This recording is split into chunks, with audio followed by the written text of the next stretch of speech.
Hello everyone, and welcome to day number 95 of your daily Chofetz Chaim. Today we begin the 5th chapter of the laws of Rechilos.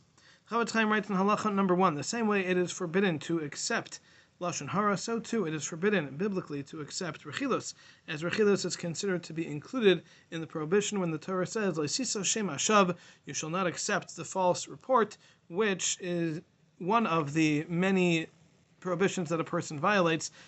when accepting Lashon Hara or Rechilos, as we already explained in the introduction. And the Chofetz Chaim continues and says that there are 3 people that are affected and can be killed because of Lashon Hara or Rechilos, and this is the speaker, the one who accepts it, and the one who is spoken about. And the example that the Gemara brings for this is a story of Noiv, the city of Kaihanim, and Doeg, who said the Rechilos, and he lost his portion in the world to come because of it. The city of Noiv was killed out because of it, and Shaul, the one who accepted it, was killed because of it as well.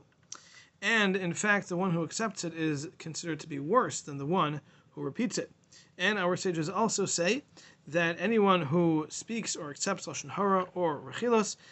is fit to be thrown to the dogs, because right after saying the verse of Leisiso Shem Ashav that we've just learned is the prohibition against accepting Lashon Hara or Rechilos, it is then followed by Lakelav Tashlichun Osai, that the carcass of the dead animal should be thrown to the dogs, and our sages say that that is also going back on those who speak or accept Lashon Hara. In halacha number 2, the Chofetz Chaim says that on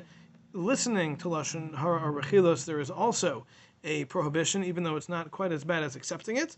But even to listen to it, even if you're not sure if you're going to accept it as truth, is also prohibited. However, to accept it as truth is always forbidden, but to listen is sometimes permissible, and that is if a person understands that he's being told information that he needs for the future, such as someone's telling him that somebody wants to do something bad to him or is planning something against him. The person is allowed to listen to it and be concerned that it might be the case, and then he will be able to protect himself appropriately. However, even in such a case, he's not allowed to accept it as truth, and he is only allowed to do, as the Gemara tells us,